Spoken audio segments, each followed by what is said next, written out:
Geek Tank Radio on 98.1 The Max. Welcome, everyone. We are the Geek Patrol, and our microphones don't have a stun setting. I'm Joe Thorderson, here with my friends Brandon Olmstead and Allan Gilbreth, and our buddy Max over there behind the glass. And in the house, we're just going to introduce him right out of the gate. A man who is about 10 years overdue for a appearance on Geek Tank Radio. A good friend of ours, James Weakley, Captain and Commanding Officer of Station Shelby. Thank you. And I have to say, for a man of your lofty stature, James, you're very humble. You don't lord that over everybody, man. So, but anyway. Everything is all for just the fun of the events. So okay. I take it in stride. Well, James, we've known you for years, and one of the reasons we wanted to get you in here today is because, in addition to promoting, you're one of the central organizers of Star Trek Day, which is every April. We get it as close to April 9th as we can. Correct. And but also for years you've hosted really excellent panels at our convention, at the Memphis Comic and Fantasy Convention. Thank you so much. This year we're going to be going with Batman in Our Reality and Star Trek in the 901. I'm looking forward to it. Yeah, so there you go. But anyway, so we thought, well, today there'll probably be some shameless plugs. There's going to be a lot of updates because we're only now. Let's see, what's the math? Brandon, are we 5 weeks out? Yes. At this point, I start to lose track of reality. So it's going to happen, and everything's going to be a blur between now and then. Yeah, it's like there's a little light in the distance, like a train coming at you. And then, yeah, and you know that light isn't going out. It's just getting brighter, right? So, but James, so I don't know, man. Let's talk a little Trek though today while we've got you. Absolutely.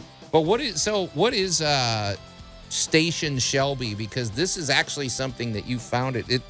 This is sort of new in the last year. Absolutely.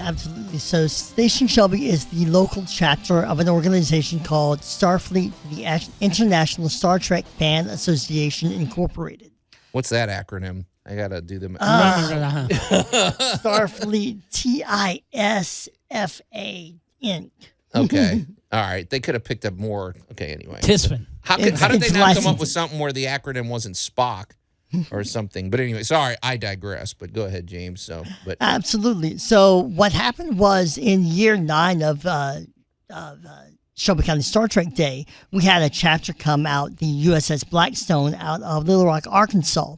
They signed about 18 of us up for their chapter. And all you need is for 5 people to sign up in a city that has nothing else 30 miles away. And you can start your own training process. So after April of 2024, we went through 9 months of training, getting up chapter meetings, bridge officer meetings, assigning responsibilities, putting out a newsletter, and we ended our training in April of 2025, and we are now the local chapter of Starfleet. 9 months, you can get a dental hygienist degree quicker than that, Brent. Training. What training are we? Well, come on. Think about it in terms of our world versus the world of Starfleet. Absolutely. You think about the utopian society they're striving for, and you think about the divisive society we have. It's going to take 9 months at least to train for it. Structure's the main thing. Even when you got James, and James is one of the most positive dudes I know. I'm trying to pick. Okay, what does this training look like, Jane? I wasn't expecting this. Absolutely. So training really is we're supervised by our escort ship. So in this case, our mothership was USS Blackstone. I'm CCing the commanding officer, Chris Boggs, on everything that I send out. We are recruiting our first 5 members, which happened really that first day. We are, by the second or third month, we're having chapter meetings each month, and then bridge officer meetings happen. And then by about the 4th month, we have to start putting out a newsletter every month or 2. And everything is just about making sure that we know how to run the chapter and keep it alive. Because if a chapter drops below 10 members after it's commissioned, it can be put on standby or warning status. Okay. You got dry docked, buddy. Yes. I'm flummoxed because I thought a Star Trek fan group was like, okay, every second Tuesday of the month we go and we watch Star Trek movies and we have Star Trek shaped cakes or so. I mean, this is work, man. All right. This is a commitment. It's there's I mean, but there's a lot of, like community outreach and charitable type stuff and everything else you also have to be involved in. The bedrock of what Starfleet is, Starfleet, the International Star Trek Fan Association, is community service. They are a nonprofit. And so what we do is we use our chapter, we use our love of the world Gene Roddenberry created to help create that world. So in the last year, we have supported the Shelby County Humane Society. We have put efforts and money behind Love Doesn't Hurt, who is providing crisis intervention for victims of crime. Right now, we're supporting the Love Project Memphis, who is, again, addressing women who are trying to get out of negative situations, helping them escape with dignity. Gotcha. Well, that is true. Okay, now I have to say, because one of the staples of all Star Trek fandoms really since the beginning is that, okay, you have your fun, but you actually use this as a way of doing good in the community, right? Absolutely. Yeah. Everything that I try to do with this is rooted in the old Scouts motto, leave the world better than you found it. Okay, there you go. So you can't really argue with that. No, you can't argue with it at all. I mean, and what I would love to see is that more of the fan groups we have in town kind of take a page out of that book, and because you're right, there are certain fan groups, and I'm not trying to diss them in any shape or form or fashion, but they get together so that they can watch the TV show they love, they can debate it, and then they go about their business. But those fan clubs are almost more like a book club or something. Absolutely. So what I'm hearing here, Brandon, is that the 501st needs to actually become a full-on fleet of deputized stormtroopers. Yeah. Now, wait a minute. Well, the thing they're trying to usher in is an evil empire, so I don't know. Unless they're the 501st under the Republic era. I'm okay. I can get behind what you're saying, Max, but we kind of got that already coming to Memphis. Okay, so, That's right. Okay. Well, the lines of reality and fandom are becoming blurred, and we're going to continue discussing that when we come back here on Geek Tank Radio. You're listening to Geek Tank Radio on 98.1 The Max. Pay no attention to the men in the hazmat suits. The Geek Patrol is back. And welcome back to Geek Tank Radio, everybody. I'm Joe Thorderson here with my friends Brandon Olmsted and Allan Gilbreth and our buddy Max over there behind the glass. And in the house, our old friend James Weakley, who he's, as we said, he's really overdue for a visit. He's been a part of the Memphis Comic and Fantasy Convention since 2011. James, I don't know if you hosted panels that year. That was only our second year, but... Right. No. That year I just came. I was a second-year teacher with what was then Shelby County School. No, Memphis City Schools. And we went to Geek 101 because we were excited about our art students learning about the creative process. That's right. We met you through Geek 101. I forgot about that. Absolutely. Okay. And I know that ever since I took over full-on programming, and I want to say that was like, the year after that, when we were first at the Hilton. Yeah. I think since then, I don't think you've missed an MCFC as far as I've never missed goes. as far as attending, and I've done panels since 2013 or 14 with the exception of the pandemic. Yeah, well, I mean, none of us did panels that right, year. But I skipped about 2 years. I came in about a year or two after y'all came back. Yeah. Right. Yeah, and we love your panels because they're well researched and they're I feel like what I always look for in a panel, and folks, if you don't know what that is, if you've never been to a convention, you need to come and enjoy one. Imagine coming into a room, 50 or 60 people, and there's a discussion point, and it could be anything. It could be what would Captain Kirk eat for breakfast, whatever. It's anything. But you always focus on Batman and Star Trek, and so I love talking about the things that I'm passionate about, and I am that guy who will dig himself into a Wikipedia hole or research or start collecting comics or whatever I need. And so the things I'm most knowledgeable about are DC and Batman. Yeah, right, and Star Trek. Right, and I'm going to tell you, it's like I'm not again. I'm going to come back, and I'm not casting shade on anything. But I will say that you and your panels at the very first Star Trek Day that we had over, Was it novel yet, or was it still Davis Kidd at the time?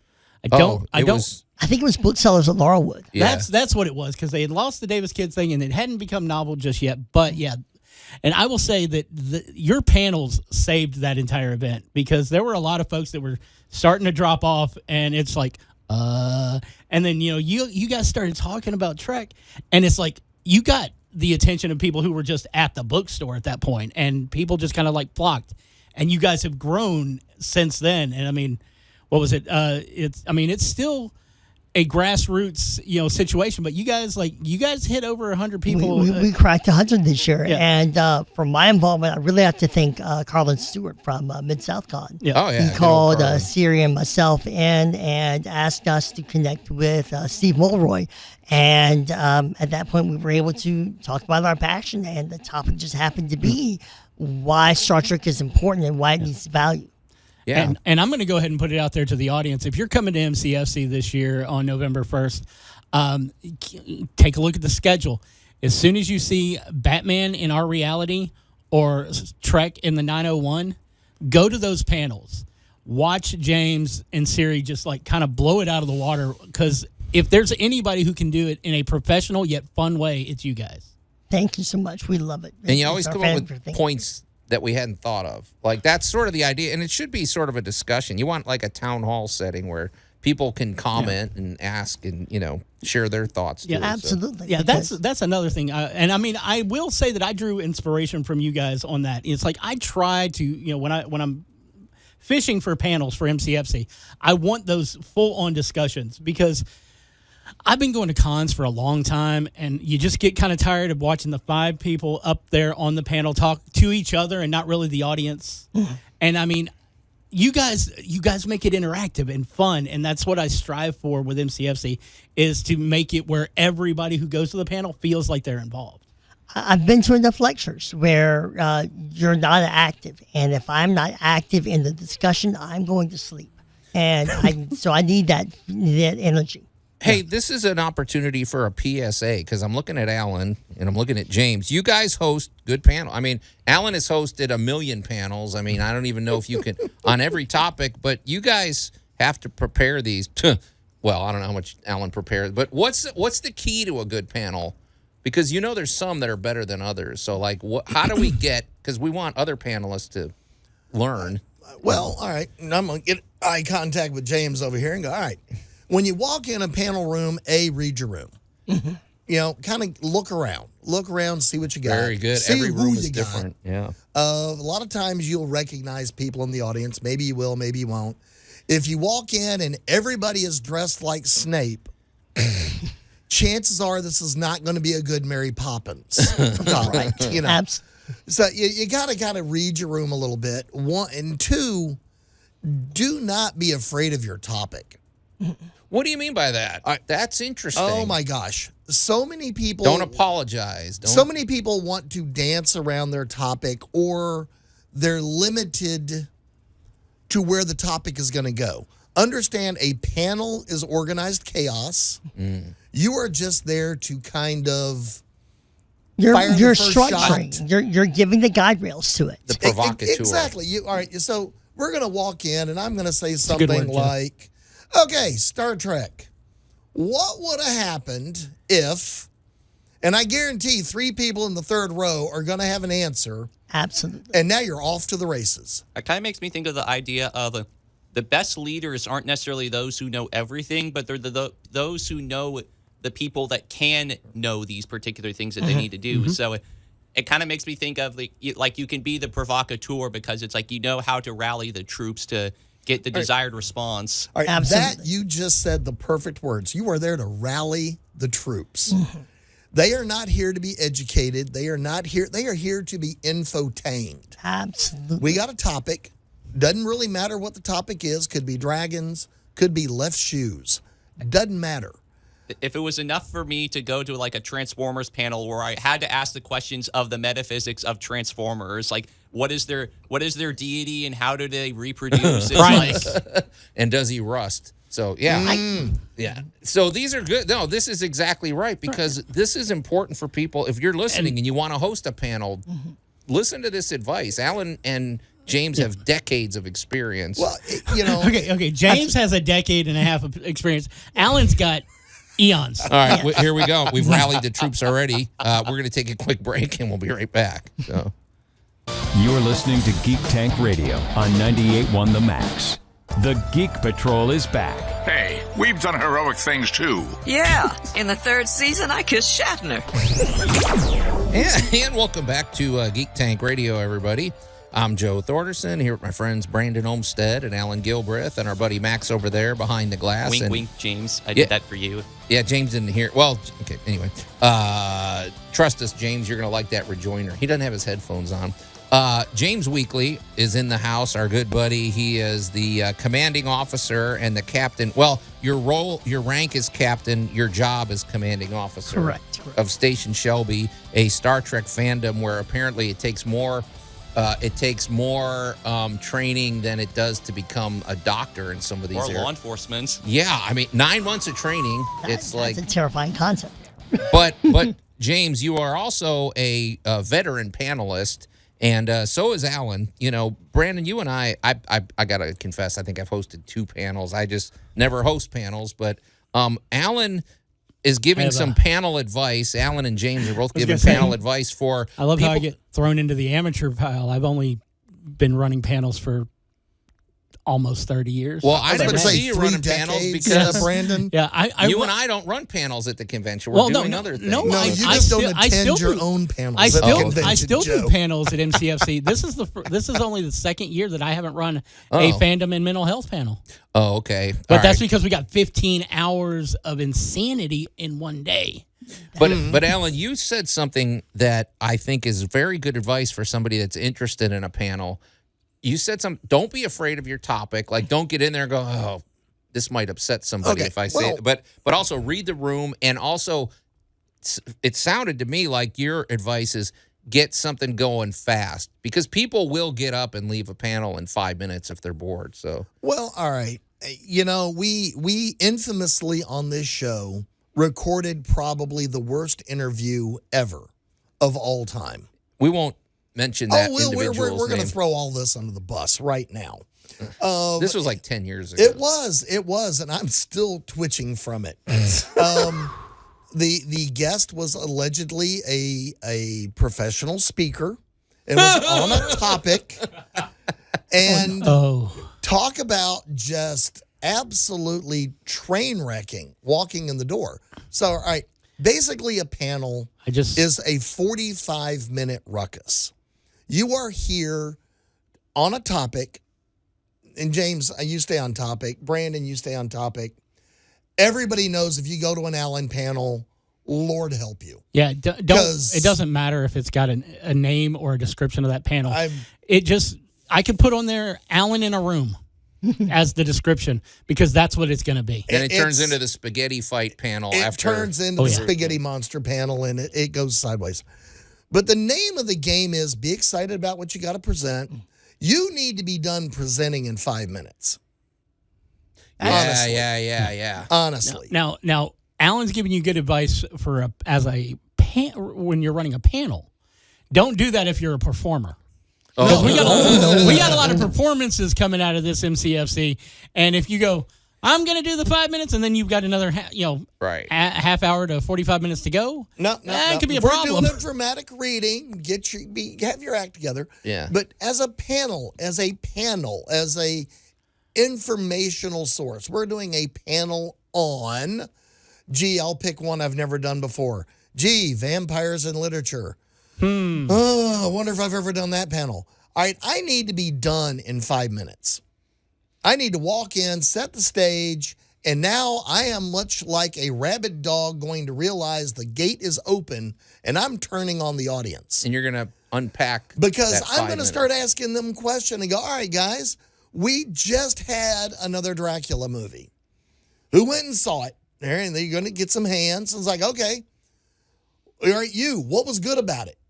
Oh my gosh, my $5 is gone. All right, well, what was, $5? Where'd you go see a movie? That's how long it's been since a Dracula movie was any good. Yeah. So, welcome to now the opinions begin, and now the questions start from the audience. They are here to be involved. Okay, that brings me to my next question: how to be an effective participant? Oh, well, Bingo. that's a good point. Yeah, you're participate. You're not in the audience looking at your phone. It makes me think of It's those guys, and interactive. the people in the town hall meetings in Parks and Rec, how not to be a participant. Well, Oh no! I've run panels where you get guys like the ones in directly from Parks and Rec. The old guy who gets up and goes, "We're not gonna whatever," and starts the chant. Yeah, every time. Yeah. My thing is be prepared either way. So I prepare point. for the panel, and I can speak for 5 minutes, but I can also go half an hour if the room is quiet. That's a good point, too, because not everybody is as outspoken. You might have a bunch of shy people. Some rooms want to be led. Some rooms are actually, in the case of James as an educator, and I'm really going to pick on James for a second. James as an educator, he is used to delivering information at a certain pace for an extended period of time. Yeah. Unless you are a trained performer or educator, I highly advocate you not do this. Well, and because also, you don't have the pacing and the timing or his instincts. Or better yet, get on a panel with James and learn. And it's true because not as you've said, not every audience is going to be interactive. A lot of them do want to be led. At which point you have to be able to pivot just enough to turn your panel into a TED Talk that is both entertaining, informational, and you don't run out of information. Absolutely, absolutely. I love picking up little bits of trivia. So with The Room is Dead and I'm talking about Batman, I can pivot real quick to Alfred. Because Alfred started as comic relief. He was kind of portly. He had his own little faux Sherlock Holmes thing going at the beginning. And then when the serials happened in the 40s, they wanted their Alfred on screen to match the comics. So he goes to a spa and comes back, the tall, genteel British fellow that we've known for the last 50 years now. Right, exactly. So, and also think about if you're a lawyer, you don't ask a question that you don't know the answer to. Or so lead it's like the witness. Yeah, and also so you don't ever say, "Does anybody have a question?" Because that's the surest way to not get it. But if you say, "Did you see that movie?" Oh no, you got to ask specific. Yeah, I'm like a T-Rex. I'm hunting by sight. Okay, well, boy, we're getting some good information, and we're going to continue when we come back here on Geek Tank Radio. You're listening to Geek Tank Radio on 98.1 The Max. The Geek Patrol is back. And it's not out of the question that you might have a very minor case of serious brain damage. And welcome back to Geek Tank Radio, everybody. I'm Joe Thorderson here with my friends Brandon Olmsted and Allan Gilbreth and our buddy Max over there behind the glass and our visiting lecturer, visiting colleague, James Weakley. He's the captain and captain for Station Shelby. His job is commanding officer, and it's pretty involved. Now, James, we haven't given out much contact or anything because we suddenly have started talking about panels, but let's get some nuts and bolts stuff here. How do people get in touch if they want to learn or if they want to maybe become part of Station Shelby? Absolutely. You can email me at co.uss.shelby@gmail.com. Our Instagram and our Facebook page are at Station Shelby. Okay. And we post pictures from our con events there. And we post just different events. We had a cookout where we raised money for Love Doesn't Hurt. But yeah, reach out, comment. I'm usually monitoring, and I will tell you where you need to go to purchase your membership if you want to be a paying member or just join my newsletter list. And come to the Memphis Comic and Fantasy Convention November 1st at the beautiful and spacious Memphis Hilton, and you guys will have your booth set up. Absolutely. We'll have a table, and also my executive officer, Siri, and I are going to be doing panels on Star Trek and Batman, so you have multiple points of contact with us. Okay, so Brandon, we should, while we're doing the nuts and bolts here, we should, panel submissions are basically closed. Unless we get like something that they knock it out of the park. Panel submissions closed on the 15th. I'm weeding through the entries, deciding what's going where as far as the schedule goes. There are things that could be weasel or wedged into a few of these rooms if something hits us and it's just completely knocks it out of the park. I've already got a lot of really good stuff, though, that I'm hoping to have the schedule completed and posted by October 1st. So people have an entire month to go through and go, all right, I'm going to manage my time. So I go to this. I go to this AG workshop. I go over here to Batman. And we've got stuff. The range is insane. We've got a wrestling gimmick cosplay panel.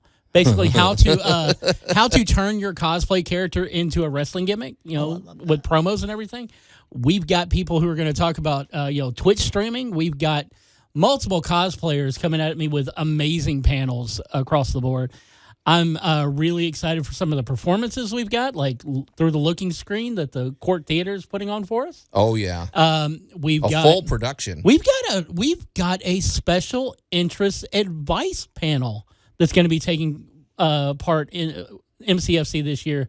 We got a Dr. Joseph Kerr who's going to be involved. Joseph Kerr. Anybody can put that together of who that might be. You're really ruining this, Joe. I'm glad we don't have any listeners.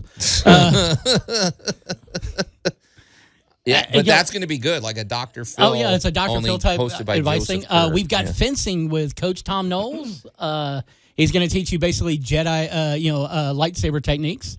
We've got a group getting together to read some excerpts from Scary Stories to Tell in the Dark. Right. We've got Shakespearean Star Wars stuff happening during our cosplay contest, and a few things we're just poking in that you just aren't going to expect from us. James, because you came to us in 2011 as a teacher with Geek 101. It's always been important to us that our convention is affordable, and we want this to be a family thing where you can bring your kids and afford to buy stuff afterwards. So I'm taking Allan's advice finally. This year, for the first time, Allan, we're having family packs of tickets that will be available at the door, though, because doing it online is not, well, you got to have it's a family pack, and then we have a kid's ticket, $12.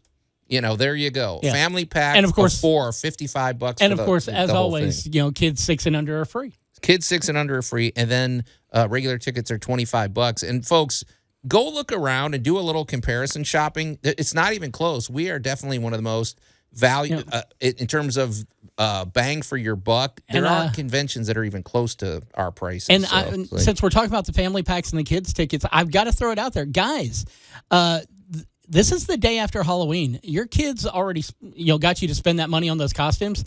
Let them wear them an extra day. Come on out to MCFC, where we will have trick-or-treating in our vending room and through various special stations at the convention. That's true. From 10 a.m. to 7 p.m. Knowing the kids, they probably slept in the costume, so it's just an easy transition. I know I did. Yeah. No, we're not kidding, folks. It's going to be, imagine trick-or-treating in a vendor room. You got 100 vendors there.